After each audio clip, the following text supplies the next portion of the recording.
Krishna cooking શોમાં તમારું સ્વાગત કરું છું। આજે આપણે ચીઝ લિફાફા બનાવીશું। ચાલો તેના માટે જોઈશું। તો અહીંયા એક નાની કઢાઈમાં 2 ચમચી જેટલું બટર લીધું છે। બટર ગરમ થઈ જાય એટલે તેમાં ઝીણા સમારેલા લીલા મરચાં નાખી દઈશું। લીલા મરચાં સતળાઈ જાય પછી તેમાં ઝીણા સમારેલા મીડિયમ સાઇઝના 2 કાંદા સમારી લીધા છે તે નાખી દેવાના છે અને સરસ મજાના સાતરી લેવાના છે। પછી તેની અંદર ટેસ્ટ પ્રમાણે મીઠું અને ચપટી લાલ મરચું નાખીને સરસ મજાનું સાતરી લેવાનું છે। આપણે કાંદા ટ્રાન્સપરન્ટ થાય એટલા ચડવા દેવાના છે, વધારે તેને ચડવા નથી દેવાના। પછી તેમાં અડધું કેપ્સિકમ ઝીણું સમારી નાખી દેવાનું છે અને બરાબર તેને સાતળી લેવાનું છે।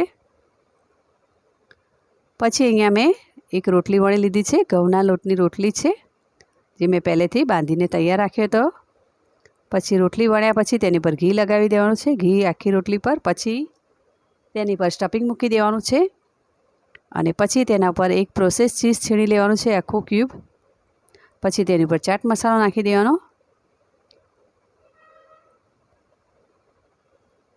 પછી રોટલીને આ રીતે ચોંટાડી દેવાની છે એકબીજાની ઉપર। આપણે ચોરસ કરવાનું છે એકદમ। તો પછી તેને હળવા હાથે પલટાવીને વણી લેવાનું છે। તો અહીંયા સરસ મજાનો આપણો લિફાફા વણાઈ ગયો છે। તો અહીંયા બીજી રોટલી પર મોઝરેલા ચીઝ નાખ્યું છે અને ચાટ મસાલો નાખી દેવાનો અને તેને આ રીતે ચોંટાડી દેવાનો એકબીજાની ઉપર।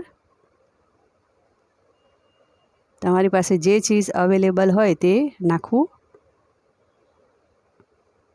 તો હળવા હાથે તેને પણ વણી લઈશું। જો તમને મારો આ વિડીયો ગમે તો લાઇક શેર અને સબસ્ક્રાઈબ કરજો, બેલ આઇકન દબાવજો અને કમેન્ટ કરજો। તો અહીંયા નોનસ્ટિક પેન ઉપર ઘી લગાવી દઈશું અને બંને લિફાફાને શેકાવા મૂકી દઈશું ગોલ્ડન બ્રાઉન થાય ત્યાં સુધી। અને ઉપર પાછું ઘી લગાવી દેવાનું। ઘી લગાવવાથી તેનો ટેસ્ટ ખૂબ જ સરસ આવશે। પછી અહીંયા એક બીજી રોટલીમાં આપણે ઘી, મીઠું અને લાલ મરચું અને ચપટી ધાણા પાવડર નાખીને સરસ મજાનું મિક્સ કરી લેવું। જો તમારે વેજીટેબલ્સ પતી ગયું હોય તો આ રીતે તમે એકલું ચીઝવાળું લિફાફા પણ બનાવી શકો છો। તો આ બધી બાજુ ફેલાવી દેવાનું છે અને પછી આને લિફાફાને પલટાવી દઈશું, તેના પર ઘી લગાવી દેવાનું। પછી અહીંયા આખી રોટલીમાં આપણે મરચાંવાળું લગાવી દીધું છે અને પછી તેના પર એક પ્રોસેસ ચીઝ અને મોઝરેલા ચીઝ નાખી દેવાનું અને તેના પર ચાટ મસાલો નાખી દેવાનો। પછી તેને બંને રોટલીને આ રીતે ચોંટાડી દેવાનું, ચોરસ પોકેટ બનાવી દેવાનું છે અને પછી પલટાવીને તેને આ રીતે હળવા હાથે વણી લેવાનું છે।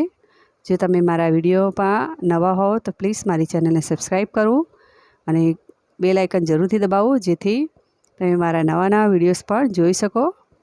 તો અહીંયા આપણે બંને સાઈડ સરસ મજાના શેકી લેવાના છે અને આજુબાજુની જે કિનારીઓ છે તે પણ શેકી લેવાની છે ચીપિયાની મદદથી। તો ચીપિયાથી તેને ઊભું કરી દેવાનું અને આ રીતે સાઈડો કિનારીઓ તેની શેકી લેવાની છે ગોલ્ડન બ્રાઉન થાય ત્યાં સુધી, જેથી કાચું ન લાગે। ચારે બાજુ તેને શેકી લેવાનું છે આપણે। તો તમે પણ આ રીતે જરૂરથી બનાવજો, ખૂબ જ ટેસ્ટી લાગે છે ચીઝ લિફાફા। બાળકોને તો ખૂબ જ ભાવશે। તો અહીંયા ટોમેટો કેચઅપ સાથે તેને મેં સર્વ કરી છે। તો તમે જોઈ શકો છો એકદમ સરસ મજાના ચીઝ લિફાફા તૈયાર થઈ ગયા છે। તો તમે પણ આ રીતે જરૂરથી બનાવજો ચીઝ લિફાફા।